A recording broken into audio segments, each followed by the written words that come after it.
Hello guys, welcome to English and this is Pavithra. நாம பேச்சு வழக்கில் நிறைய பேசுவோம்ல. அதாவது அவன் இங்க வரதுக்கு வராமலே இருக்கலாம், நான் அங்க போறதுக்கு போகாமலே இருக்கலாம், நீ பேசுறதுக்கு பேசாமலே இருக்கலாம் அப்படின்னு. இது எல்லாமே இங்கிலீஷ்ல எப்படி சொல்லணும் பார்க்கலாமா? பட் அதுக்கு முன்னாடி இந்த வீடியோக்கு ஒரு சின்ன தம்ஸ் அப் கொடுத்துருங்க அண்ட் மறக்காம நம்ம சேனலை சப்ஸ்கிரைப் பண்ணிருங்க. So let's we see. இந்த மாதிரி வர எல்லா சென்டென்சஸ்க்குமே நம்ம ஒரே ஒரு ஸ்ட்ரக்சர் மட்டும் தான் ஃபாலோ பண்ண போறோம். நீங்க இந்த ஸ்ட்ரக்சர்ல ரொம்ப ஸ்ட்ராங்கா இருந்தீங்கன்னா இந்த மாதிரி வர எல்லா சென்டென்சஸுமே உங்களால ஈஸியா சொல்லிட முடியும். So let's we see. அவன் இங்க வரதுக்கு வராமலே இருக்கலாம். He might stay away rather than come here. அவ பேசுறதுக்கு பேசாமலே இருக்கலாம். She might stay silent rather than talk. அவங்க போறதுக்கு போகாமலே இருக்கலாம். They might stay home rather than go out. நான் சொல்றதுக்கு சொல்லாமலே இருக்கலாம். I might keep quiet rather than say anything.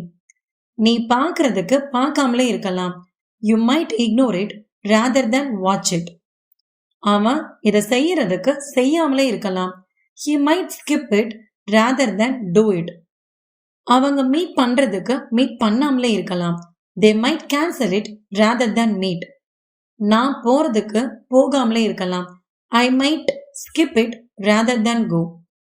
நீ சொல்றதுக்கு சொல்லாமலே இருக்கலாம்.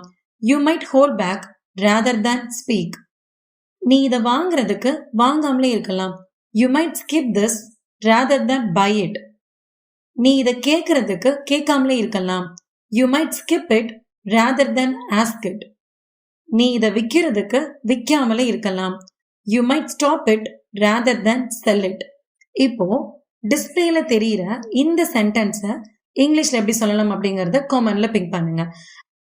அண்ட் நீங்க பர்சனலாகவும் ப்ரொஃபஷனலாகவும் உங்களோட இங்கிலீஷ் லாங்குவேஜை என்ஹான்ஸ் பண்ணிக்க நினைக்கிறீங்கன்னா நம்மளோட ஸ்போக்கன் இங்கிலீஷ் கோர்ஸ்ல நீங்க ஜாயின் பண்ணிக்கலாம். அண்ட் அதுக்கான டீடைல்ஸ் அண்ட் லிங்க் எல்லாமே நான் டிஸ்கிரிப்ஷன்ல பிங்க் பண்ணியிருக்கேன். Just check over there. Thank you.